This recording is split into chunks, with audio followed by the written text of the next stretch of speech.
Hello students, welcome to Shivaji group of institutions online classes. मैं आपका physics teacher Pradeep Sharma.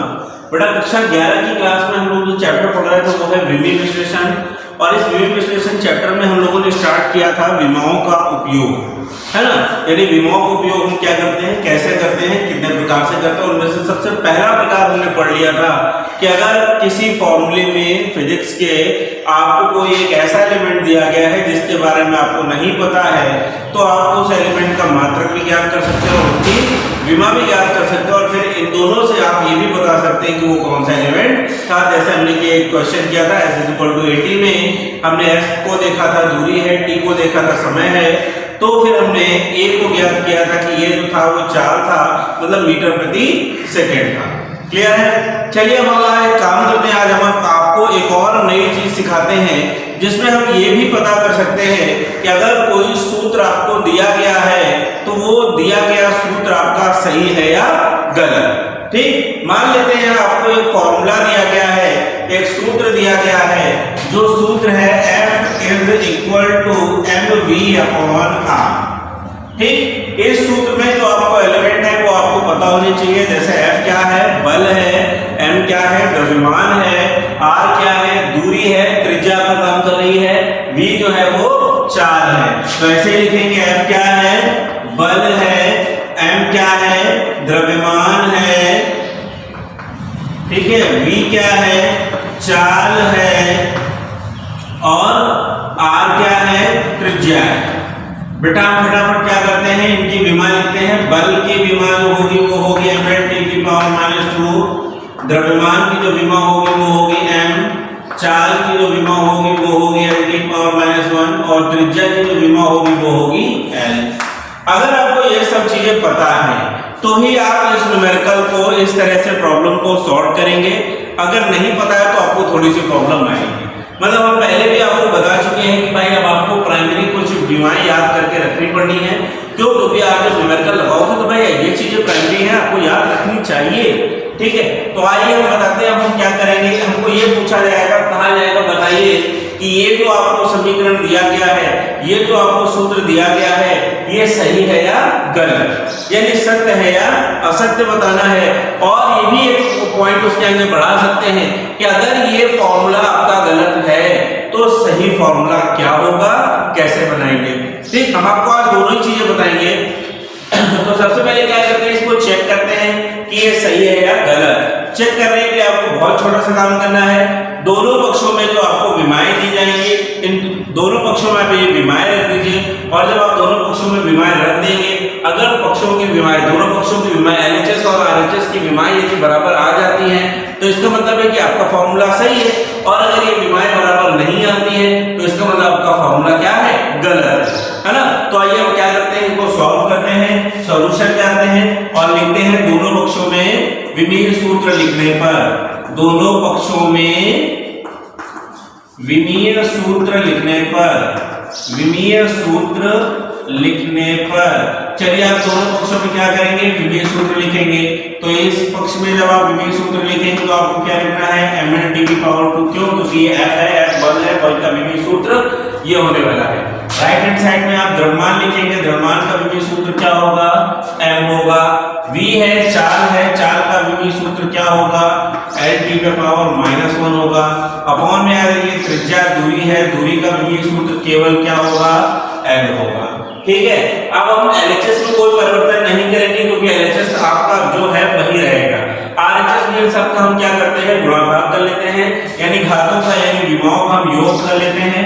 तो यहाँ पर तो ठीक लिखा है mL⁻⁻1, और इस ब्रैकेट में नीचे से l ऊपर आएगा तो पावर -1 लेकर आएगा। तो अब हमें यहाँ पर पावर क्या बच रही है, mL⁻⁻1 +1, यानी l पे पावर 0 और t पे पावर कितनी आ गई, 1 की। यानी इसे अगर आप सही से लिखें तो क्या लिख सकते हैं, m⁻⁻1, क्योंकि किसी की भी घात 0 होने पर उसका मान कितना हो जाता है, 1 हो जाता है, अर्थात यहाँ पर l का अस्तित्व खत्म हो गया है। तो LHS में अगर हम देख रहे हैं तो हमको दिया गया है mL⁻², जबकि RHS में हमने निकाला है तो हमको क्या दिया गया है, RHS में हमको दिया गया है केवल m⁻⁻1। अब आप भी देख के बताइए कि क्या ये दोनों तरफ के पक्ष क्या बराबर है? नहीं है ना। अगर ये दोनों पक्षों के विमाय या विमीय सूत्र बराबर नहीं है तो इसका मतलब ये जो समीकरण दिया गया है ये कैसा है? गलत है। गलत है मतलब असत्य है। अगर ये असत्य है तो हम सही समीकरण कैसे प्राप्त करेंगे, इसके लिए हम देखते हैं।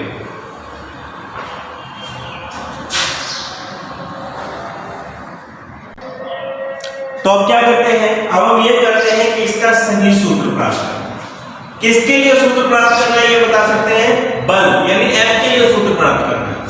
किन किन पदों के लिए, किन किन पदों से प्राप्त करना है? वो पद हमारे पास 3 है, M है, V है, R है। तो जिसके लिए सूत्र प्राप्त करना है सबसे पहले आप उसको लिखेंगे F और इसके आगे लगा देंगे आप समानुपाती का चिन्ह जिसे आप कहेंगे प्रोपोर्शनल। ठीक, अब आपको वो सारे पद इसके प्रोपोर्शनल पे रख देने जो आपको दिए गए, किसी की घातें कुछ भी नहीं लगानी है, स्क्वायर क्यूब कुछ भी नहीं करना है। तो आपने वो सभी पद वैसे ही लिख दिए, ठीक है, और सबको एक में लिखना है, कोई पावर माइनस नहीं करनी है, यानी M V और ये R। जबकि यहाँ पर आप ऊपर देख रहे हैं R आपका अपॉन में है, लेकिन आपको अब ऐसा नहीं करना है। क्यों? क्योंकि ये जो भी होगा अपॉन में आएगा, स्क्वायर में आएगा, उसे आप कर सकते हैं। अभी आप देखेंगे आगे कैसे। तो क्या करेंगे? सबसे पहले हम ये करते हैं कि यहाँ पर आपको जो एलिमेंट दिए गए वो 3 है। पहला है M, दूसरा है V और तीसरा है R। M के ऊपर आप अपनी पावर चढ़ा दीजिए, इसे A कहेंगे। V पे पावर आप चढ़ा दीजिए B और C पे पावर आप चढ़ा दीजिए C, यानी R पे पावर कितनी चढ़ा दी? C। इसका मतलब ये हुआ कि अब आपने ये देख लिया है कि आप यहाँ पर जितनी भी पावर चढ़ा रहे हैं वो अपनी मर्जी से चढ़ा रहे हैं। मतलब आप इसे A B C लिख सकते हैं, आप इसे X Y Z लिख सकते हैं, आप इसे P Q R लिख सकते हैं, जो आपकी मर्जी है वो लिखे, क्योंकि आपको इन्हीं के मान निकालने पड़ेंगे। ठीक है, तो हमने इसे मान लिया है। अब हम एक काम करते हैं, क्योंकि आपको फॉर्मूला इक्वल पे निकालना है, प्रोपोर्शनल पे नहीं निकालना है, इसलिए यहाँ पर प्रोपोर्शनल हटा के आप इक्वल लगाएंगे। जैसे आप यहाँ पर बराबर का निशान लगाएंगे वैसे आपको कांस्टेंट k लेना पड़ेगा, हालांकि अभी आपको यहाँ पर कोई भी k नहीं बताया गया है। अब क्या करेंगे? पावर चढ़ा देंगे, तो M पे पावर A है, R पे V पे पावर B है और R पे पावर कितनी है? C है। इसे आपने बना ली इक्वेशन नंबर फर्स्ट। अब याद रखिए कि F की विमा आपको पता है, M की विमा आपको पता है, B की विमा आपको पता है और R की विमा आपको पता है कि नहीं। अगर नहीं पता है तो मैं फिर बताऊंगा, आप इसे नहीं कर सकते हैं। इसलिए आप इनकी प्राइमरी जितनी भी विमाएं हैं, पहले की जितनी विमाएं हैं 10 से 15 वो आप याद करके रखिए। ठीक है, तो यहाँ पर क्या करते हैं? दोनों पक्षों में विमाएं रखने पर फिर से लिखेंगे, दोनों पक्षों में विमीय सूत्र रखने पर, जब आप दोनों पक्षों में विमीय सूत्र रखेंगे तो यहाँ पर क्या आ जाएगा? M एट टी की पावर -2 इक्वल करके k लगा दीजिए। M था, M द्रव्यमान है, कैपिटल M की होल पावर क्या हो गई? a। V 4 है, 4 की विमा हो गया M टी की पावर -1 और इसकी होल पावर क्या होगी? b। R क्या है? दूरी है, इसकी होल पावर क्या हो जाएगी? c। क्लियर हो रहा है? अब देखो जरा यहाँ पर LHS में तो जो चल रहा था वैसे ही चलेगा, M टी की पावर -2। आगे रखेंगे k, M की पावर क्या हो गई? a। यहाँ पर L की पावर क्या हो गई? b और t की पावर क्या हो गई? -b। यहाँ पर L की पावर क्या हो गई? c।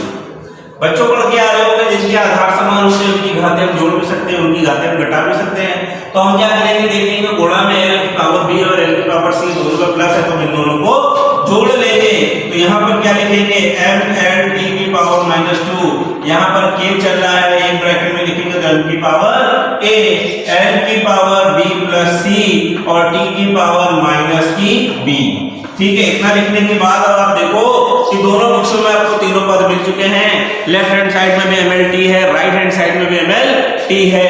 अगर ये दोनों है तो आप क्या करोगे? दोनों पक्षों में घातों की तुलना करोगे। इसे आप लिखते हैं विमाओं की तुलना करने पर दोनों लिख सकते हैं। क्या लिखेंगे?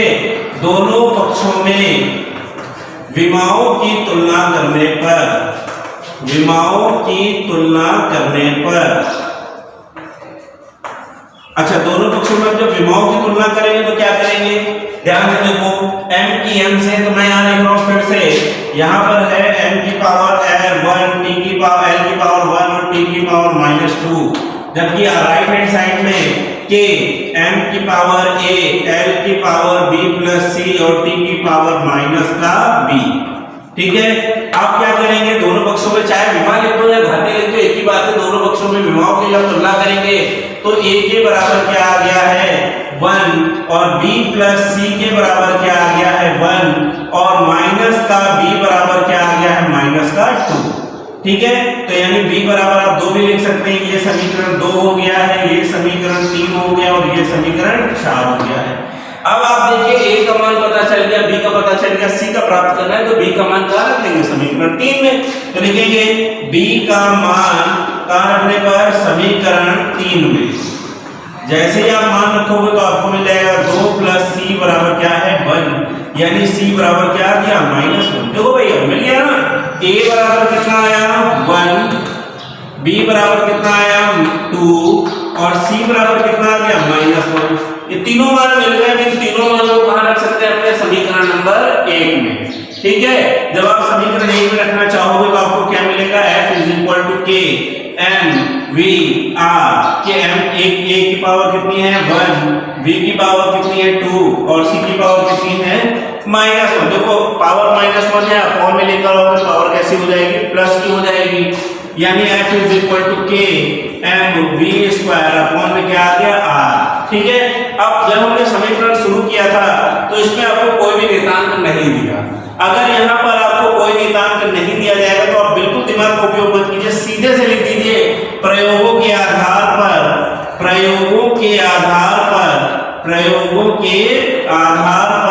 क्या करेंगे k बराबर 1। अब जैसे ही रखेंगे वैसे आपका फॉर्मूला बन गया mv²/r। ये आपका सही सूत्र है, जो पहले आपको दिया गया था वो गलत था। गलती केवल इतनी हुई थी कि इसमें v की पावर 2 थी और इसमें से पावर हट गई। ये मानवीय त्रुटि है, हो सकती है, लेकिन आपको अगर सही करना आता है तो आप इसको सही करके भी दिखा सकते हो, और अगर कोई प्रॉब्लम है तो उसे भी आप क्या कर सकते हो सॉल्व कर सकते हो। तो इस तरह से आप आगे की क्लासों को भी ज्वाइन करिए और अच्छे न्यूमेरिकल्स को पढ़ते रहिए। ठीक है, बाय बाय।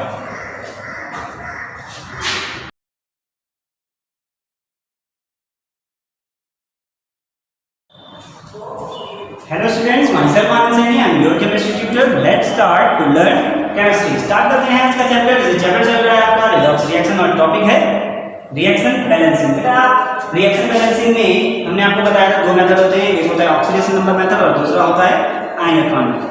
तो आपका जो टॉपिक चल रहा है, आप जिस टॉपिक से रिएक्शन बैलेंसिंग सीख रहे हैं वो है आयन इलेक्ट्रॉन विधि। और लास्ट वीडियो लेक्चर में आपने जो ज्वाइन किया हुआ था उसमें आपको हमने एक एग्जांपल बताया था और सारे पॉइंट्स भी बता दिए थे कैसे रिएक्शन बैलेंस करनी है।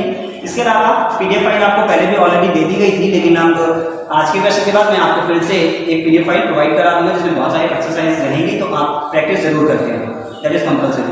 ओके, तो अभी स्टार्ट करते हैं आज का क्वेश्चन। तो आज में जैसे आपको क्वेश्चन बोर्ड पर दिखाई पड़ रहा है, एक रिएक्शन आपके सामने लिखा हुआ है और हमने आपसे कहा कि कोई भी रिएक्शन आपको बैलेंस करनी है, मेथड कोई भी हो, लेकिन सबसे पहला काम होता है क्या, रिएक्शन का मीडियम पहचानिएगा इस अभिक्रिया का माध्यम है कौन सा।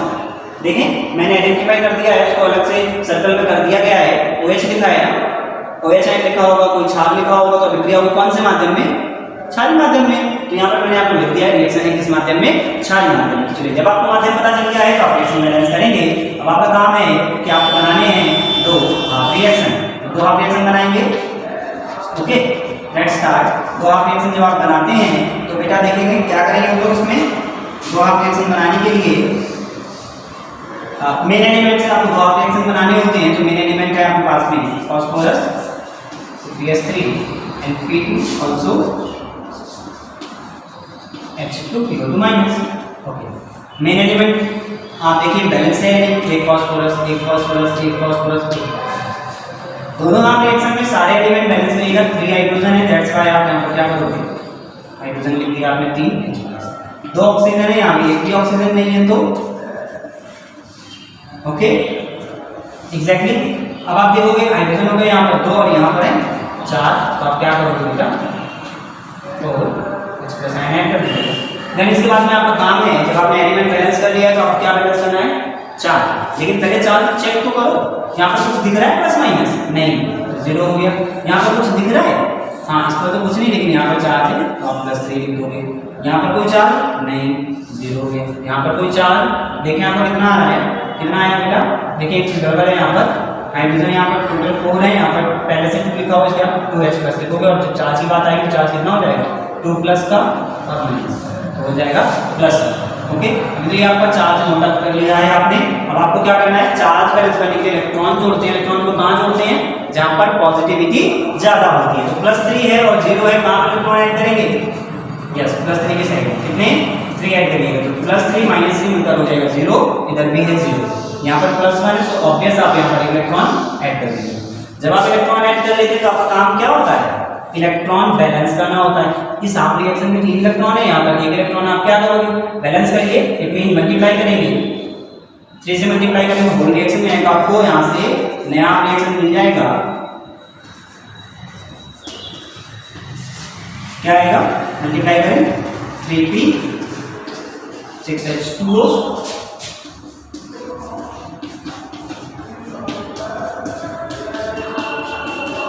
ठीक। तो जब इलेक्ट्रॉन आ जाते हैं बराबर दो हाफ रिएक्शन में तो आपका काम क्या होता है, मैंने आपको बताया, आप उन दोनों हाफ रिएक्शन को ऐड कर देते हैं। ऐड करेंगे ना, लेकिन जरा इस हाफ रिएक्शन में जब आप ऐड करोगे फ्रॉम फर्स्ट एडिंग में थर्ड, तो इन दोनों हाफ रिएक्शन को ऐड करना है। ऐड कैसे करना है, LHS और LHS एक साथ में, RHS और RHS एक साथ में लिखिएगा, P plus 3 hydrogen ion 3 electron 3p 6H2O gives that pH3 है 3H2PO2 6 hydrogen ion and 3 electron, both side number of electron similar है तो वो कैंसिल आउट हो जाएगा। और इसके बाद में आपको देखना है और क्या, 3 हाइड्रोजन यहाँ पे भी है, 6 हाइड्रोजन यहाँ पे, तो हाइड्रोजन दोनों तरफ सिमिलर है, आप उधर जाकर माइनस कर देंगे, क्या आएगा, और देखें ये है P और ये है 3p, बताइए क्या हो जाएगा 4p plus 6H2O gives that pH3 3H2PO2 minus and 3 hydrogen. Okay, तो यहाँ तक की अगर हम लोग बात करते हैं तो ये आपका आंसर हो जाता है एसिडिक मीडियम में। रिएक्शन अगर एसिडिक मीडियम में होती है तो ये आपका आंसर हो जाता है। बट अब आपको क्या करना होगा, अब क्योंकि रिएक्शन आपकी एसिडिक मीडियम में तो है नहीं, रिएक्शन आपकी किसमें है, बेसिक मीडियम में। बेसिक मीडियम में हमें एक काम करना होता है एक्स्ट्रा, वो पॉइंट आप ध्यान से सुनना है आपको। क्या काम एक्स्ट्रा करना है, आपका जो आंसर एसिडिक मीडियम में आएगा, पहले तो आपने क्वेश्चन आपने देख लिया कि आपका क्वेश्चन उसमें क्षारीय माध्यम में है। जब क्षारीय माध्यम में हम काम वही करिए जो अम्लीय माध्यम तक आपने किया था, यहाँ तक कर लिया, अम्लीय माध्यम का जो आंसर आ गया उसके बाद की एक लाइन है वो काम की बात है, क्या आंसर अम्लीय माध्यम में जो आया है उसमें देखना है आपको कि जितने एच आयन होंगे उतने ओ एच आयन दोनों तरफ आपको जोड़ना है, बस यही काम है। जितने एच आयन होंगे उतने ओ एच आयन दोनों साइड में जोड़ते हैं। तब आप देखेंगे जरा, अब आपको क्या करना है, आप चाहें तो लाइन लिख सकते हैं क्योंकि यह विक्रिया क्षारीय माध्यम में है, अतः ओ एच आयन जोड़ने पर ओ एच आयन आपको ऐड करना है। कितने ऐड करने हैं, जितने H ion both side equal आप ऐड कर लीजिएगा। तो आप रिएक्शन लिखेंगे 4p 6H2O 3H थे ना, तो आप क्या करोगे 3 हाइड्रोक्सिल आयन ऐड करेंगे, इससे pH3 plus 3H2PO2 minus plus 3 hydrogen ion. दोस्तों फायदा क्या होगा, नुकसान क्या होगा, OH आयन ऐड करने के बाद में तो फायदा ही होगा, नुकसान तो कुछ ना होगा। ये जो H आयन और OH आयन है ना, ये मिलकर क्या बन जाएगा, वाटर मॉलिक्यूल H2O। जैसे एक H मिलता है, एक OH मिलता है तो एक H2O, वैसे 3H और 3 OH मिलकर के 3H2O। अब बेटा H2O इधर भी है, H2O इधर भी है, वही काम है आपका। जैसे X वाले पद एक तरफ करते हैं, वो वाला काम कर लीजिए, रिएक्शन जो भी आपका बचेगा वो आपका आंसर है। देखिए क्या आएगा 4p प्लस इधर माइनस हो जाएगा H2O 3H2O 3 हाइड्रोक्सिल आयन, जिससे है pH3 plus 3H2PO2 minus. Okay, तो ये तो आपका आ गया, मुझे पता है ये परफेक्ट आंसर है। चलिए चेक कर लेते हैं आंसर सही है या नहीं सही है, और ध्यान से देखेंगे सारे एलिमेंट दोनों साइड में बैलेंस होने चाहिए, चार्ज दोनों साइड में बैलेंस होना चाहिए। कितने फास्फोरस है 4, यहाँ पर कितना है 1 and 3 4।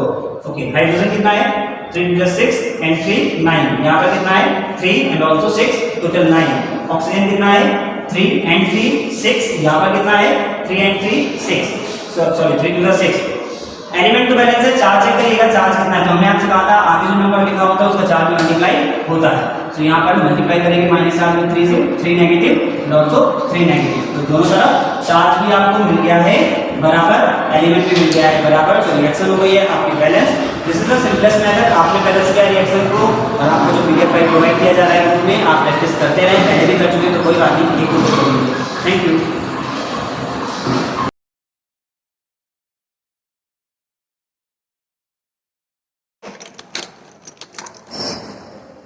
Good morning students, welcome to the online classes of Shivaji group of institution. तो बच्चों, मैंने आपको पिछले लेक्चर में समुच्चयों के प्रकार के बारे में बताया था। आज मैं आपको एक्सरसाइज 1.2 से संबंधित क्वेश्चन कराता हूँ। एक नोट आपको याद रखना है, मैंने लास्ट में कल जो बताया था उसमें आपको समान समुच्चय और समतुल्य समुच्चय के बारे में बताया था। बच्चों, समान समुच्चय को सम समुच्चय भी बोलते हैं और समतुल्य समुच्चय का मतलब जानते हैं। तो आपको ये चीज याद रखनी है कि प्रत्येक समान समुच्चय समतुल्य समुच्चय तो हो सकता है, लेकिन ऐसा जरूरी नहीं कि प्रत्येक समतुल्य समुच्चय समान समुच्चय हो। कहने का मतलब ये है कि बच्चों, दो समुच्चय समान समुच्चय कब होंगे? जब पहले अवयव पहले समुच्चय का प्रत्येक अवयव दूसरे समुच्चय में मौजूद हो और दूसरे समुच्चय का प्रत्येक अवयव पहले समुच्चय में मौजूद हो। किंतु समतुल्य समुच्चय कैसे निकालते हैं? बस हम समतुल्य समुच्चय में क्या देखते हैं? गणन संख्या देखते हैं। और सम समुच्चय में क्या देखते हैं? प्रत्येक अवयव को चेक करते हैं। तो आपको ये याद रखना, सम समुच्चय और समतुल्य समुच्चय में थोड़ा सा अंतर है। जैसे पहला क्वेश्चन है रिक्त स्थानों की पूर्ति के लिए। क्या लिखा है? ऐसा समुच्चय जिसमें कोई भी अवयव ना हो। कल मैंने आपको बताया था, ऐसा समुच्चय जिसमें कोई भी अवयव ना हो उसे कौन सा समुच्चय बोलते हैं? रिक्त समुच्चय बोलते हैं। दूसरा देखिए, यदि a बराबर 1 2 3, b बराबर 3 2 1, तो पूछ रहा है a और b कैसे समुच्चय है। तो देखिए, a का प्रत्येक अवयव b में मौजूद है। देखिए, a का प्रत्येक अवयव b में मौजूद है और b का प्रत्येक अवयव a में मौजूद है। तो ये कैसे समुच्चय हो गए? समान समुच्चय। इन्हें हम समतुल्य समुच्चय नहीं कहेंगे, समान समुच्चय कहेंगे। समतुल्य हम कब चेक करते? जब a का प्रत्येक अवयव b में ना होता और b का प्रत्येक अवयव a में ना होता। जैसे अगला क्वेश्चन देखिए, a बराबर ये सेट है, b बराबर ये सेट है। देखिए, a का प्रत्येक अवयव b में नहीं है। a का देखिए c सिर्फ b में है, ना a का a b में है, ना a का b में है। तो मैं जान गया हूं कि a तथा b समान समुच्चय तो नहीं हो सकते, लेकिन समतुल्य है। समतुल्य कैसे है? देखिए, a में कितने अवयव है? अलग अलग 3, और b में कितने अवयव है? अलग अलग 3। यानी a की गणन संख्या और b की गणन संख्या आपस में बराबर है। जैसे हम क्या बोलेंगे? a तथा b कैसे समुच्चय है? समतुल्य समुच्चय है। अगला क्वेश्चन है, निम्न में से कौन सा समुच्चय इस समुच्चय के समतुल्य है? यानी इस क्वेश्चन में आपको एक समुच्चय पहले से दे दिया गया है और पहला पार्ट है, मतलब ये कह रहा है कि दूसरे नंबर में 3 सवाल है।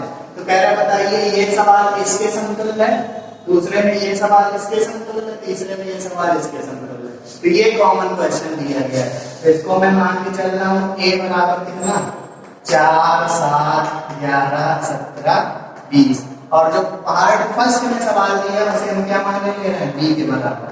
आपको बच्चों क्या चेक करना है? समतुल्य। तो समतुल्य में मैंने आपको क्या बताया था? समतुल्य में, तो समतुल्य में मैंने आपको बताया था क्या कि समतुल्य में बस आपको ये देखना है कि दोनों समुच्चयों में कितने कितने अवयव मौजूद हैं। तो देखिए, पहले समुच्चय a में कितने अवयव है? 5 अलग अलग, और दूसरे समुच्चय b में भी कितने अवयव मौजूद है? 5 अलग अलग। तो क्या लिखेंगे? क्योंकि na बराबर nb कितना? 5, अतः ये a और b क्या है? समतुल्य। इसमें समतुल्य है। अच्छा चलो देखिए दूसरा नंबर, 10 से छोटी सभी धनात्मक संख्याओं का समुच्चय। तो 10 से छोटी सभी, यहाँ पर दिशा में रखते हैं विषम। तो इसका सेट बनाइए, 10 से छोटी सभी विषम धनात्मक संख्याएं। तो 10 से छोटी विषम धनात्मक संख्याएं क्या होती है? 1 3 5 7 9। बच्चों इसको नाम दे दे रहे हैं c के बराबर। और जो सवाल में सेट दिया है उसे क्या? a। ये सब में दिया है, इसको आपको लेके चलना है। 4 7 11 17 20। तो आप देख के बता सकते हैं क्या सी और ए समतुल्य है? हाँ है। क्यों? क्योंकि सी की विकर्ण संख्या कितनी है? 5 और ए की विकर्ण संख्या कितनी है? 5। तो आप लिख देंगे चूंकि एनसी बराबर एन है, क्योंकि एनसी बराबर एन बराबर 5, अतः ये सी किसके समतुल्य है? ए के समतुल्य है। क्या लिखा अगला? 10 तथा 25 के बीच अभाज्य संख्याओं का समुच्चय। तो बच्चों अभाज्य संख्याएं क्या होती हैं? ऐसी संख्याएं जो स्वयं से विभाजित हों और 1 से विभाजित हो, उन्हें अभाज्य बोलते हैं। 1 से आप छोड़िए, बस आप ये सोचिए कौन सी 10 और 25 के बीच में ऐसी कितनी संख्याएं जो खुद से विभाजित होती हैं? तो बताइए 10 और 25 के बीच में ऐसी कितनी संख्याएं जो स्वयं से विभाजित होती हैं? 11, 13, 17, 19 और कितना? 23। यही तो है। 10 और 25 के बीच ढूंढना है, तो इसका सेट क्या मान लिया बच्चों? डी के बराबर। और सवाल वाला सेट कितना है? ए बराबर कितना है? 4, 7, 11, 17, 20। तो आप देख के बता सकते हैं कि ये दोनों सेट समतुल्य हैं कि नहीं है। तो देखिए डी में कितने अवयव हैं? अलग अलग 5, और ए में भी कितने अवयव हैं? 5। तो एन डी बराबर 5, एन ए बराबर 5। तो क्या लिखेंगे? क्योंकि एन डी बराबर एन ए, अतः जो डी समुच्चय है वो ए के क्या है? समतुल्य है। तो बच्चों ये थे क्वेश्चन नंबर 2 के सॉल्यूशन।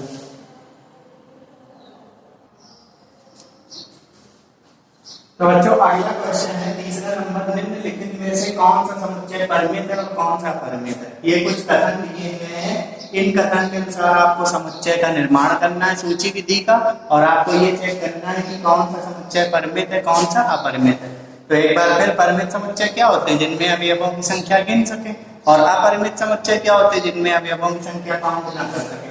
तो पहला कथन क्या है? 2 से विभाजित होने वाली प्राकृतिक संख्याओं का समुच्चय। तो बताइए 2 से विभाजित होने वाली प्राकृतिक संख्या क्या होती है? खुद 2, फिर 4, फिर 6, फिर 8, फिर 10, फिर 12, फिर 14, फिर 16, इसी तरह बढ़ता चला जाएगा। क्योंकि बोला गया 2 से विभाजित होने वाली प्राकृतिक संख्याओं को लिखिए, लेकिन कितनी ये नहीं पता है हमको। तो बताइए ये जो समुच्चय बना, क्या इसमें अवयवों की संख्या निश्चित है? तो चूंकि इस समुच्चय में अवयवों की संख्या निश्चित नहीं है, तो अतः ये कैसा समुच्चय होगा? अनिश्चित समुच्चय होगा, अपरिमित समुच्चय होगा।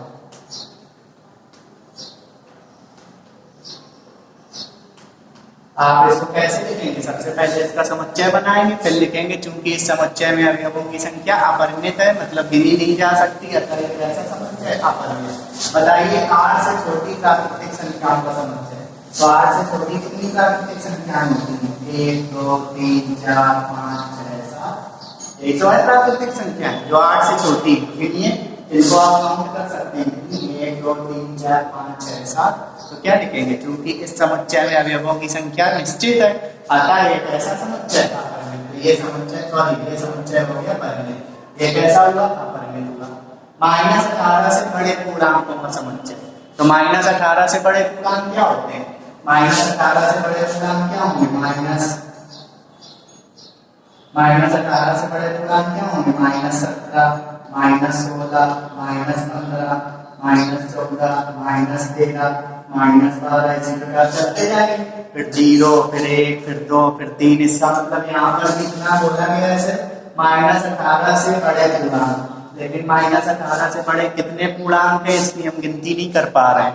बच्चों ये कैसा समुच्चय है? परिमित समुच्चय। अब एक बिंदु से गुजरने वाली सभी रेखाओं का समुच्चय। तो देखिए ये बिंदु मैंने ले लिया ए, इससे अगर मैं रेखा को जानूं तो एक ये रेखा हो सकती है, एक ये रेखा हो सकती है, एक ये रेखा हो सकती है, एक ये रेखा हो सकती है, एक ये रेखा हो सकती है, एक ये रेखा हो सकती है। ऐसी बहुत सारी रेखाएं हो सकती हैं। यानी एक बिंदु से होकर कितनी रेखाएं खींची जा सकती? अनंत। अनंत का मतलब जिसे हम काउंट ना कर सके। तो ये जो सेगमेंट है वो कैसा है? अपरिमित समुच्चय है। तो क्या लिखेंगे? क्योंकि हम जानते हैं कि एक बिंदु से होकर अनंत रेखाएं खींची जा सकती हैं, अतः यह कथन अपरिमित समुच्चय को प्रदर्शित करता है। अगला क्या लिखा है? 2 समांतर रेखाओं के उभयनिष्ठ बिंदुओं का समुच्चय। अब इसको ध्यान से देखिए। समांतर रेखाएं क्या होती हैं? ऐसी रेखाएं, 2 या 2 से अधिक ऐसी रेखाएं जिनको बढ़ाने पर वो कभी मिले ना एक दूसरे को। तो उन्हें क्या बोलते हैं, समांतर रेखाएं। देखिए जैसे एक ये रेखा और एक ये रेखा ले ली AB, ये रेखा ले ली CD। देखिए जब आप AB को अपनी दिशा में बढ़ाएंगे और CD को अपनी दिशा में बढ़ाएंगे तो क्या ये कभी काटेगी? तो पॉइंट ये होता है कि दो समांतर रेखाएं एक दूसरे को कभी काटती नहीं है, काटती नहीं है। इसका मतलब वह निश्चित बिंदु दो समांतर रेखाओं के बीच में निश्चित नहीं होता है। यानी हम बोल सकते हैं, क्या लिखेंगे कथन में, क्योंकि समांतर रेखाओं में कोई भी उभयनिष्ठ बिंदु नहीं होता है।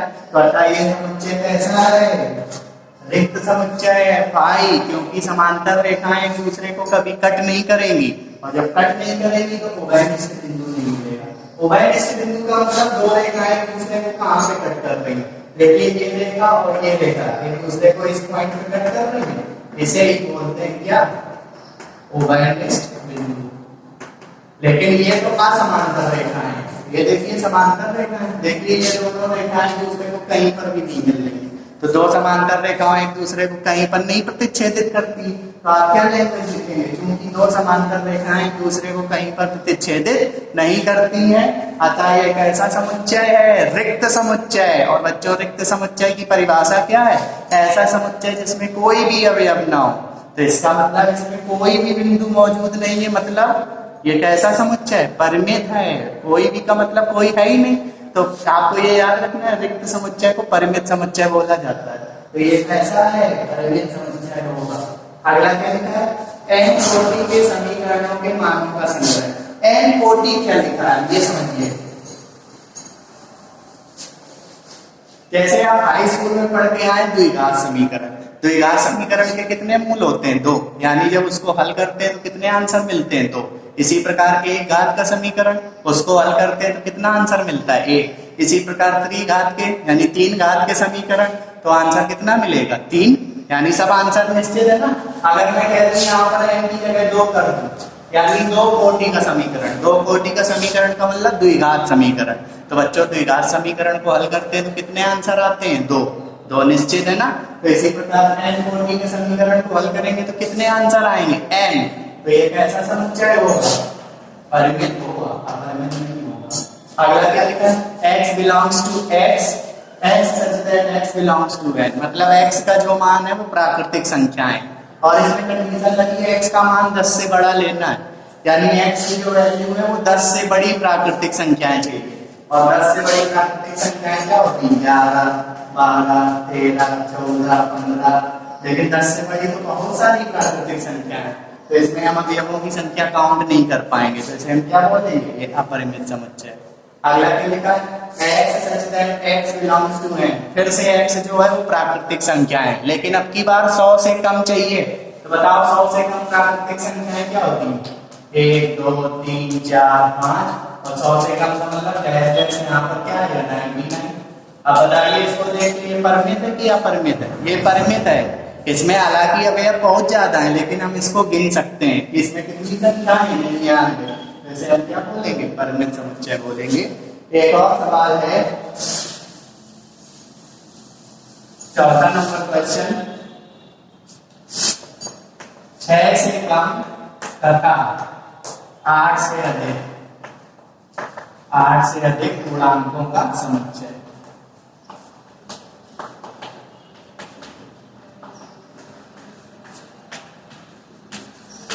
से कम तथा 8 से अधिक पूर्णांकों का समुच्चय ध्यान दीजिए। अब ध्यान दीजिए इसमें कंडीशन क्या लगी है बच्चों, ऐसे पूर्णांक ढूंढ लें जो 6 से अधिक, 6 से कम हो और 8 से अधिक हो। तो देखिए ये नंबर लाइन कीजिए, ये 6 है नंबर लाइन में, ये 8 है। इस तरह आपको पता होगा ये 6 है, ये 8। तो 6 से कम का मतलब 6 के पीछे जाना है, 6 के पीछे का मतलब ये 6 के पीछे ये, और 8 से अधिक का मतलब आगे जाना है। तो बताइए क्या कोई ऐसा पूर्णांक है, आप नॉर्मल सोचिए, क्या कोई ऐसा पूर्णांक है जो 6 से कम हो और 8 से अधिक हो। तो 6 से कम, अब सोचिए जैसे मैंने सोचा 6 से कम कोई पूर्णांक, तो 6 से कम कोई पूर्णांक क्या सोचा, 5। नंबर लाइन खींचने की जरूरत नहीं, बहुत ही सिंपल है। हमको ऐसा पूर्णांक ढूंढना है जो 6 से कम हो और 8 से अधिक हो, दोनों कंडीशन को सेटिस्फाई करे। तो देखिए 6 से कम पूर्णांक मैंने क्या लिया, 5। तो बच्चों ये 6 से कम 5 तो है, लेकिन 8 से अधिक ही होना चाहिए। सवाल ये कह रहा है तो बच्चों अगर मैं 5 लेता हूँ तो 5 6 से तो कम है, लेकिन 8 से अधिक नहीं है। अच्छा, अब मैं उल्टा ले लूं, जैसे 8 से अधिक कोई पूर्णांक ले लूं 9, तो 8 से अधिक अगर कोई पूर्णांक ले लिया क्या 9, तो ये इस कंडीशन को तो सेटिस्फाई करेगा, लेकिन इसको फेल कर देगा। 6 से कम नहीं है 9, है ना। तो बच्चों ऐसा कोई भी पूर्णांक नहीं है जो 6 से कम हो और 8 से क्या हो अधिक। तो हम क्या लिखेंगे रीजन, चूंकि 6 से कम तथा 8 से अधिक कोई भी पूर्णांक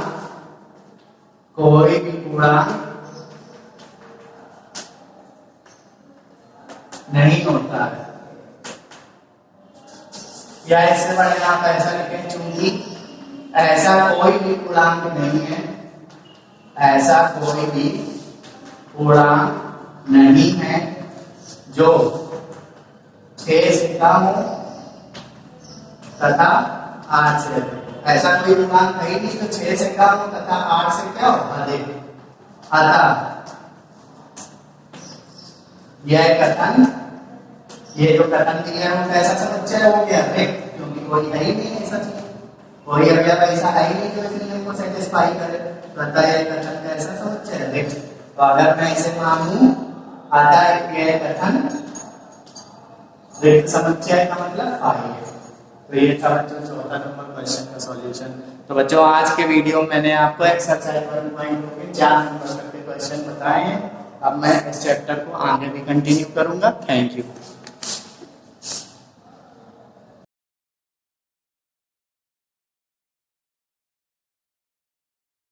Hello student, have a wonderful morning to one you all.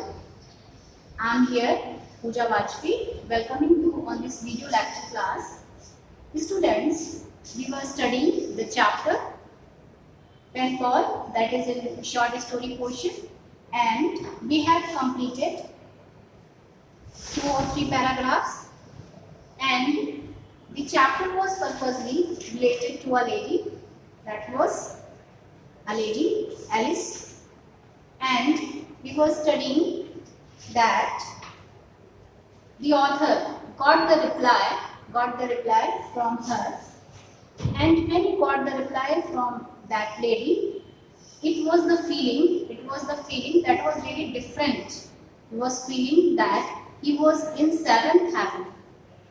So children, 7th heaven means it was the enthusiastic period of his time. It was the happiest moment of his life. He was feeling that he got a such type of the reward that is really giving pleasure to writer. So student, we were reading the passage. The passage was, the reply from faraway California came sooner than I expected. So as the writer wrote a letter to that lady, and he got the reply from that lady very soon. He did not expect to get her answer so soon. It was more than his expectation. It was more than his expectation. I wonder, really the writer was wonder how she got my address from there. So anyway, Alice H, that she was living in Los Angeles, that was in America. She agreed to do friendship with that person, G. Srinivas Rao, with that person, and more so because I have not asked for a friend. The writer was saying over here that I did not ask anything. I didn't ask to do friendship with me. Still she agreed to do friendship with me. But it's a nice thing, it's a pleasant thing for the writer के लिए बहुत अच्छी बात थी, because first time he was doing to do friendship with a female person. Next para, I don't know how many times I read that short note when he got a letter that was given by that lady. So I read that letter many times, several times. I haven't counted it. I had all the music of my life. Music of my life, it means it was a feeling of mine that I got the pleasure of my life.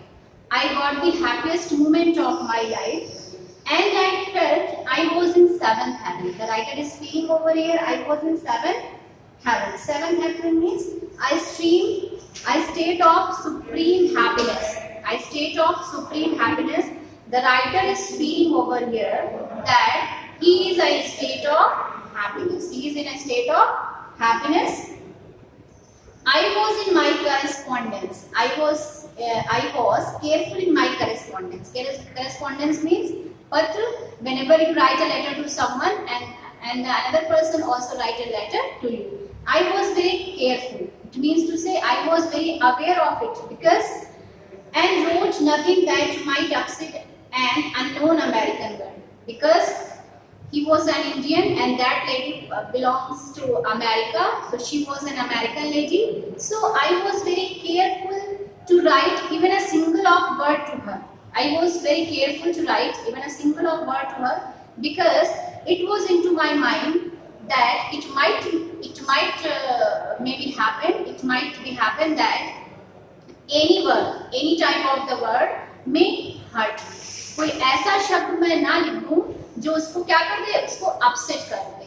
So that is why the writer was always be careful. The writer was always aware of writing all the things. He always write in a balanced way. He always write in a balanced way. English came naturally to Alice, whereas for me it was a foreign language acquired with pain. So as she was an American lady, the name of that lady was Alice H, who lives in Los Angeles. So she knew very well. She knew very well English because it was her mother tongue. It was her mother tongue. It was his own language. But I acquired English with great pain because it was not my language. So I feel difficulty in writing a letter to her because it was not my language. Whereas for me it was a foreign language acquired with great pain. It was very sentimental, even shy in my words and phrases. Sentimental means having a feeling of emotion. And even shy. I was also feel shy. I was also shameful in my words and phrases. So whenever I started writing a letter to that lady, I feel something emotional. I feel something shy. And whenever I write some words to her, I always stop for some time because I don't have enough words into my mind. I don't have enough things into my mind.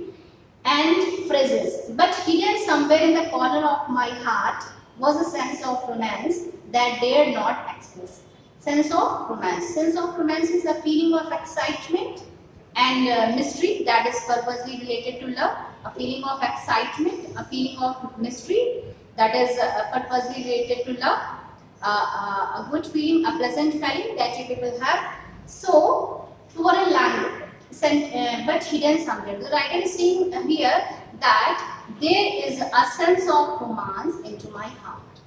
There is a sense of romance into my heart because the writer is saying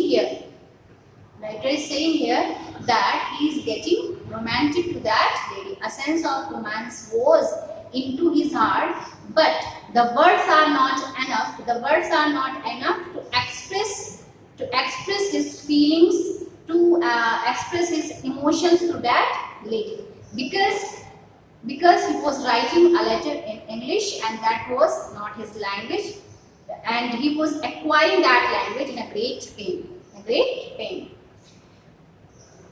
Alice wrote long letters in a balanced longhand. Longhand means handwriting. Alice always write long letters to him because she knew English very well. It was not a new thing for her, so she always write. But she wrote a letter in a balanced way. It revealed a little to herself. Revealed. The revealed means prakat karna, show karna. And what is the opposite of it? Conceal. Conceal and reveal. Sometimes you will say, reveal your secrets. Reveal your secret. Don't conceal your truth. अपने सच को छिपाओ नहीं, अपनी बातें बताओ. Fine. So reveal and conceal, these are opposite. to each other. So here the writer is saying, यहाँ पर writer कह रहा है कि वो जो लेडी थी Alice H always write a letter, long letters to me. She always wrote a long letters to me, but she always be balanced. She always be balanced in writing because she did not want to express more things about her. वो अपने बारे में ज़्यादा कुछ express नहीं करती थी. It means to say the writer had gotten many letters, but he was not able to get know more and more about. उसके बारे में वो ज़्यादा कुछ नहीं जान पाया था. So something was into his mind. He wanted to know more and more about that lady. Fine. Big envelopes containing books and magazine as well as small keepsakes came my way across thousands of miles. So what were the things that the writers was getting at that time? कौन सी ऐसी चीजें थी जो writer उस समय writer को मिल रही थी? बिग एनवलप्स, बड़े लिफाफे. Fine. Containing books. What were inside in that big envelopes? Magazines, books, as well as small keepsakes. Keepsakes means memento. It means different types of the gifts he got from that lady across, and that things were coming from across thousands of the miles. बहुत दूर से वो चीजें आ रही थी. I had no doubt that Alice was an affluent American. So if someone is giving you expensive gifts, it means that person is very rich. It means that person is very prosperous. अगर कोई आपको बहुत महंगे उपहार दे रहा है, इसका क्या मतलब है कि वो पर्सन बहुत ही prosperous है, affluent है, rich है. That's why that person is giving you expensive gifts. And that she was a beautiful and her gracious gift. So she must be beautiful. It was the thinking of the writer. Because her gifts were very gracious, her gifts were very attractive, her gifts were very nice. So that is why the writer was thinking that lady was very attractive and beautiful, and that her friendship was a success. So it was the process was going on at that time, and there was no break at that time because it was going very nicely. The chain was purposelessly going on. It was going on very nicely, properly. Fine. Let's proceed to next para. However, when question kept hammering at my brain. Hammer means हथौड़ा. Hammering मतलब हथौड़े के तरीके मेरे brain पर कोई चोट कर रहा था. Fine. So what's the mean here? However, फिर भी one question, एक question जो था वो मेरे दिमाग पर like a hammer, it's pointing out, it's hammering into my mind. मेरे दिमाग में चोट कर रहा था. It strike into my mind. It would be impolite to ask a girl her age. He knew very well that if I ask about the age to a girl, so that will be very odd thing. That will be impolite to ask such type of the question to a female person. He knew this thing very well. But this question was hammering into his mind. This question was striking into his mind again and again. बार ये question उसके दिमाग पे strike कर रहा था. Have you got it? But where is the harm if I ask for a picture? But where's the harm? If I ask, अगर मैं उसकी picture मांगू, अगर मैं उसकी pic मांगू, तो क्या इसमें भी कोई परेशानी होगी? So he is asking this question to himself. If I ask her for a picture, so it would not be so polite. It would not be so impolite. वो इतना ज़्यादा impolite नहीं होगा अगर मैं उसकी pics मांगूंगा. So I think it would not be harmful to her. So I wrote the request, and at last came the reply. I wrote a request to her. I wrote a letter to that lady, and in that letter I asked to send her a photograph and a reply. And the reply came very soon from there. said simply. In a simple way, she said, in a simple way, she said that she had no picture just then. At that time, she had no picture. At that time, she had no picture, but that she might send me one someday.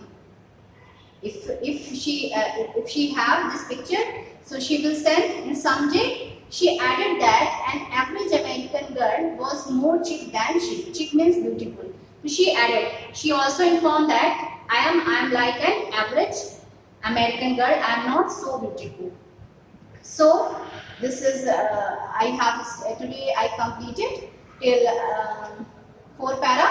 So student, I think you are enjoying this story because it's a game of hide and seek. लुका छिपी का game है ये. And we will continue this story in our next class. I think you are enjoying this story.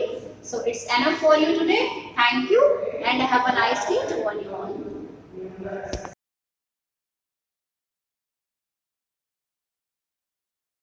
Good morning student.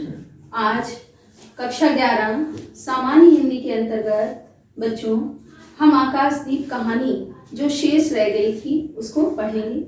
इसके लेखक जयशंकर प्रसाद हैं। बच्चों अपने पूर्व के वीडियो में मैंने 4 भाग तक कहानी को पढ़ा दिया था। आज हम 5वें भाग को पढ़ेंगे। तो आप सभी अपनी सामान्य हिंदी की किताब में पुस्तक में कहानियाँ जहाँ पर संकलित हैं वहाँ पर आकाशदीप कहानी को निकाल कर पढ़ें। पेज संख्या 226 है। भाग 5। निर्जन समुद्र के उपकूल में बेला से टकराकर लहरें बिखर जाती थी।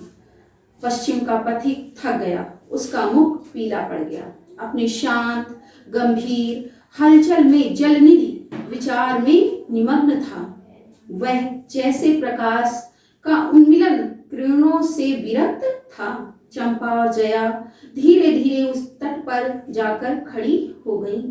तरंग से उठते हुए पवन ने उनके वसन को अस्त व्यस्त कर दिया। वसन मतलब होता है वस्त्र। जया के संकेत से एक छोटी सी नौका आई।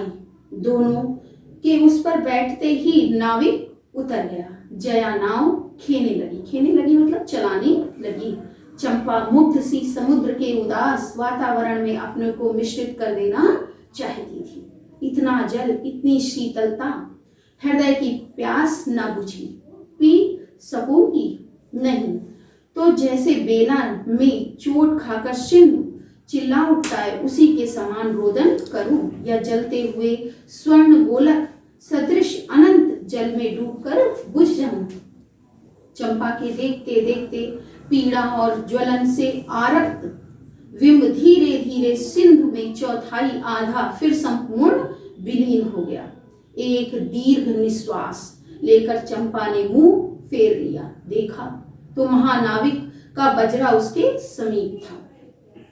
बुद्धगुप्त ने झुककर हाथ बढ़ाया। चंपा उसके सहारे बजरे पर चढ़ गई। दोनों पास पास बैठ गए। इतनी छोटी नाव पर इधर घूमना ठीक नहीं। पास ही वह जलमग्न शैलखंड है। कहीं नाव टकरा जाती या ऊपर चढ़ जाती। चंपा तो अच्छा होता बुद्धगुप्त, जल में बंदी होना कठोर प्राचीरों से तो अच्छा है। प्राचीर माने होता है बच्चों दुर्ग या किला। आह चंपा, तुम कितनी निर्दयी हो। बुद्धगुप्त को आज्ञा देकर देखो, वह क्या नहीं कर सकता जो तुम्हारे लिए एक नए द्वीप की सृष्टि कर सकता है, नई प्रजा खोज सकता है, नया राज्य बना सकता है। उसकी परीक्षा लेकर देखो तो। कहो चंपा, वह कृपाण से अपना हृदय पिंड निकाल अपने हाथों अतल जल में विसर्जन कर दे। महानाविक जिसके नाम से बाली, जावा, चंपा का आकाश गूंजता है, पवन थर्राता था। घुटनों के बल चंपा के सामने छलछलाई आंखों से बैठा था।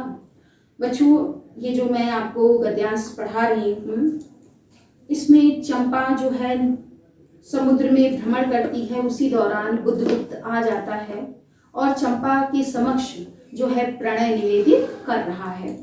सामने शैलमाला की चोटी पर हरियाली में विस्तृत जल देश में नील पिंगल संध्या, प्रकृति की सहृदय कल्पना, विश्राम की शीतल छाया, स्वप्न लोक का सृजन करने लगी। उस मोहिनी के रहस्यपूर्ण नील जाल की कुहुक स्फुट हो उठा, जैसे मदिरा से सारा अंतरिक्ष सिक्त हो गया हो, सृष्टि नील कमलों से भर उठी हो। उस सौरभ में पागल चंपा ने बुद्धगुप्त के दोनों हाथ पकड़ लिए। वहां एक आलिंगन हुआ, जैसे क्षितिज से आकाश और सिंधु का। किंतु उस परिरंभ में सहसा चैतन्य होकर चंपा ने अपनी कंचुकी से, कंचुकी मतलब होता है आंचल से, एक कृपाण निकाल लिया। बुद्धगुप्त, आज मैं अपने प्रतिशोध का कृपाण अतल जल में डुबा देती हूँ। हृदय ने छल किया, बार बार धोखा दिया। चमक कर वह कृपाण समुद्र क्या हृदय बेचता हुआ विलीन हो जाता है। इस गद्यांश में बच्चों प्रणय निवेदन के समय चंपा जो है बुद्धगुप्त के प्रभाव से प्रभावित होकर पिता की मृत्यु के कारण बुद्धगुप्त से जो द्वेष रखती थी, जो प्रतिशोध की भावना रखती थी, उसको त्याग कर अपने आंचल में छिपाए हुए कृपाण को वो जल में फेंक देती है। तो आज से मैं विश्वास करूं, क्षमा कर दिया गया। आश्चर्य कंपित कंठ से महानाविक ने पूछा। महानाविक किसे कहा गया है? बुद्धगुप्त को। विश्वास कदापि नहीं बुद्धगुप्त, जब मैं अपने हृदय पर विश्वास नहीं कर सकती, उसी ने धोखा दिया, तब मैं कैसे कहूं? मैं तुम्हें घृणा करती हूँ, फिर भी तुम्हारे लिए मर सकती हूँ। अंधेर है जलदस्यु, तुम्हें प्यार करती हूँ। चंपा रो पड़ी। वह स्वप्नों के रंगीन संध्या तम से अपनी आंखें बंद करने लगी थी। दीर्घ निश्वास लेकर महानाविक ने कहा, इस जीवन की पूर्णतम घड़ी की स्मृति में एक प्रकाश गृह बनवाऊंगा चंपा। यही उस पहाड़ी पर संभव है मेरे जीवन की धुंधली संध्या उससे आलोकपूर्ण हो जाए। इन गद्यांश में प्रणय निवेदन के बाद बुद्धगुप्त चंपा से कहता है कि इस प्रणय निवेदन की स्मृति में, हे चंपा, मैं एक प्रकाश स्तंभ इस दुर्ग में बनवाऊंगा, जो हमारे और तुम्हारे प्रेम की पूर्णतम घड़ी की स्मृति के रूप में होगा। बच्चों, अब हम इस कहानी के छठे भाग पर आते हैं। चंपा के दूसरे भाग में, चंपा मतलब चंपा द्वीप, मनोरम शैलमाला थी। शैलमाला मतलब होता है बच्चों पर्वतों की श्रेणियां थी। वह बहुत दूर तक सिंधु जल में निमग्न थी। निमग्न मतलब डूबी हुई थी। सागर का चंचल जल उस पर उछलता हुआ उसे छिपाए था। आज उसी शैलमाला पर चंपा आदि निवासियों का समारोह था। उन सबों ने चंपा को वन देवी सा सजाया था। ताम्रलिप्ति के बहुत से सैनिक और नाविकों की श्रेणी ने वन कुसुम विभूषा चंपा शिव का अरुण होकर आ रही थी। शैल के एक ऊंचे शिखर पर चंपा के नाविकों को सावधान करने के लिए सुदृढ़ दीप स्तंभ बनवाया गया। आज उसी का महोत्सव था। बुद्धगुप्त स्तंभ के द्वार पर खड़ा था। शिविका से सहायता लेकर चंपा को उसने उतारा। दोनों ने भीतर पदार्पण किया। बांसुरी और ढोल बजने लगे। पंक्तियों में कुसुम भूषण से सजी वन बालाएं फूल उछालती हुई नाचने लगी। यहाँ पर जब बुद्धगुप्त चंपा द्वीप में एक ऊंचे दीप स्तंभ का निर्माण करवाता है तो एक उत्सव का आयोजन भी किया जाता है। उसी उत्सव का यहाँ पर बच्चों वर्णन किया गया है। दीप स्तंभ की ऊपरी खिड़की से यह देखती हुई चंपा ने जया से पूछा, यह क्या है जया? इतनी बालिकाएं कहाँ से बटोर लाई? आज रानी का ब्याह है ना, कहकर जया ने हंस दिया। बुद्धगुप्त विस्तृत जलनिधि की ओर देख रहा था। उसे झकझोर कर चंपा ने पूछा, क्या यह सच है? यदि तुम्हारी इच्छा हो तो यह सच भी हो सकता है चंपा। कितने वर्षों से मैं ज्वालामुखी को अपनी छाती में दबाए हूँ। चुप रहो महानाविक। क्या मुझे निस्सहाय और कंगाल जानकर तुमने आज सब प्रतिशोध लेना चाहा? मैं तुम्हारे पिता का घातक नहीं हूँ चंपा। वह एक दूसरे दस्यु के शस्त्र से मरे। यदि मैं इसका विश्वास कर सकती, बुद्धगुप्त एक दिन कितना सुंदर होता, वह क्षण कितना स्पृहणीय, आह तुम इस निष्ठुरता में भी कितनी महान होती। जया नीचे चली गई। स्तंभ के संकीर्ण प्रकोष्ठ, प्रकोष्ठ मतलब होता है कक्ष में बुद्धगुप्त और चंपा एकांत में एक दूसरे के सामने बैठे थे। बुद्धगुप्त ने चंपा के पैर पकड़ लिए। उच्छ्वसित शब्दों में वह कहने लगा, चंपा, हम लोग जन्मभूमि भारत से कितनी दूर इन निरीह प्राणियों में इंद्र और शची के समान पूजित हैं, पर ना जाने कौन अभिशाप हम लोगों को अभी तक अलग किए हैं। स्मरण होता है वह दार्शनिकों का देश, वह महिमा की प्रतिमा, मुझे वह स्मृति नित्य आकर्षित करती है, परंतु मैं क्यों नहीं जाता। जानती हो, इतना महत्व प्राप्त करने पर भी मैं कंगाल हूँ। मेरा पत्थर सा हृदय एक दिन सहसा तुम्हारे स्पर्श से चंद्रकांत मणि की तरह द्रवित हुआ।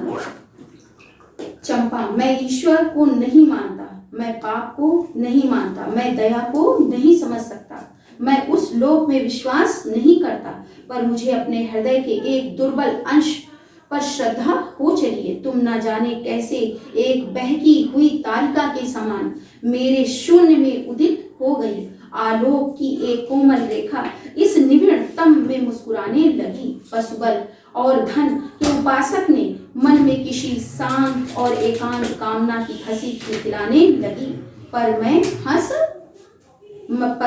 ना हंस सका। चलोगी चंपा? बच्चों, जो मैंने यहाँ पर गद्यांश पढ़ाए हैं, तो बुद्धगुप्त चंपा से प्रणय निवेदित करता है। दीप स्तंभ बनवाने के उपरांत उत्सव का आयोजन किया जाता है। उस उत्सव में जो दासी जया होती है, वह चंपा को बताती है कि चंपा का विवाह होने वाला है। चंपा इस संबंध में बुद्धगुप्त से पूछती है।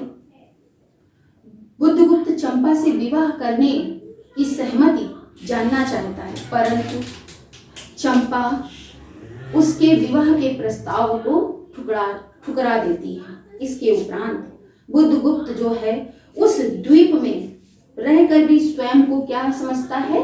कंगाल समझता है और वहां से जाने की बात करता है। पोतवाहिनी पर असंख्य धनराशि लाद कर राजरानी सी जन्मभूमि के अंक में आज हमारा परिणय हो। कल ही हम लोग भारत के लिए प्रस्थान करें। महानाविक बुद्ध की आज्ञा सिंधु की लहरें मानती है। वे स्वयं उस पोत पुंज को दक्षिण पवन के समान भारत में पहुंचा देंगे। आह चंपा चल। बच्चों, यहाँ पर बुद्धगुप्त स्वदेश भारत लौटने की बात चंपा से कह रहा है। चंपा ने उसके हाथ पकड़ लिए। किसी आकस्मिक झटके ने एक पल भर के लिए दोनों के अधरों को मिला दिया। सहसा चैतन्य होकर चंपा ने कहा, बुद्धगुप्त, मेरे लिए यह भूमि मिट्टी है, सब भूमि मिट्टी है, सब जल तरल है, सब पवन शीतल है। कोई विशेष आकांक्षा हृदय में अग्नि के समान प्रज्वलित नहीं। सब मिलाकर मेरे लिए एक शून्य है। प्रिय नाविक, तुम स्वदेश लौट जाओ विभवों का सुख भोगने के लिए, और मुझे छोड़ दो इन निरीह भोले भाले प्राणियों के दुख की सहानुभूति और सेवा के लिए। यहाँ पर स्वदेश वापसी के लिए जब बुद्धगुप्त चंपा से कह रहा है, तो चंपा जो है उसे मना कर देती है और चंपा द्वीप में ही रहकर जो निरीह प्राणी हैं उनकी सेवा करने के लिए कहती है। तो मैं अवश्य चला जाऊंगा चंपा, यहाँ रहकर मैं अपने हृदय पर अधिकार रख सकूंगा, इसमें संदेह है। आह, इन लहरों में मेरा विनाश हो जाएगा। महानाविक के उच्छ्वास में विकलता थी। फिर उसने पूछा, तुम अकेली यहाँ क्या करोगी? पहले विचार था कि कभी कभी इस दीप स्तंभ पर से आलोक जलाकर अपने पिता की समाधि का इस जल में अन्वेषण करूंगी, किंतु देखती हूँ कि मुझे भी इसी में जलना होगा जैसे आकाश दीप। बच्चों, अब हम 7वें भाग पर आते हैं। एक दिन स्वर्ण रहस्य के प्रभात में चंपा ने अपने दीप स्तंभ पर से देखा सामुद्रिक नावों की एक श्रेणी, श्रेणी मतलब होता है पंक्ति, चंपा का उपकूल छोड़कर पश्चिम उत्तर की ओर महाजल व्याल के समान संतरण कर रही है। उसकी आंखों में आंसू बहने लगे। यहाँ बुद्धगुप्त जो है प्रातः काल होते ही नाविकों की एक पंक्ति लेकर चंपा को छोड़कर, चंपा द्वीप को छोड़कर भारत स्वदेश लौट रहा है। यह कितनी ही शताब्दी पहले की कथा है। चंपा आजीवन उस दीप स्तंभ में आलोक जलाती रही, किंतु उसके बाद भी बहुत दिन द्वीप निवासी उस माया, ममता और स्नेह सेवा की देवी की समाधि सदृश पूजा करते थे। एक दिन काल के कठोर हाथों ने उसे भी अपनी चंचलता से गिरा दिया। बच्चों, बुद्धगुप्त के जाने के उपरांत चंपा उसी द्वीप में रहती है और वहां के लोगों की सेवा करती है। वहां के लोग देवी के समान उसकी पूजा करते हैं। एक दिन उसकी मृत्यु हो जाती है। मृत्यु होने के उपरांत भी वहां के लोग देवी के सेवा भाव को देखते हुए देवी के सदृश ही उसकी पूजा करते हैं। और एक बात बच्चों, बुद्धगुप्त के जाने के बाद भी चंपा आजीवन उस दीप स्तंभ पर दीप को जलाती रही। बच्चों, यहीं से कहानी का अंत हो जाता है। इस कहानी से संबंधित दो तरह के प्रश्न परीक्षाओं में पूछे जाते हैं। पहला प्रश्न होता है कहानी की कथा वस्तु का सारांश लिखिए, और दूसरा प्रश्न आता है कहानी का उद्देश्य लिखिए। बच्चों, इन दोनों प्रश्नों के उत्तर मैं आपको PDF के माध्यम से आप तक पहुंचा दूंगी। तो आज के लिए इतना ही पर्याप्त है। Have a nice day.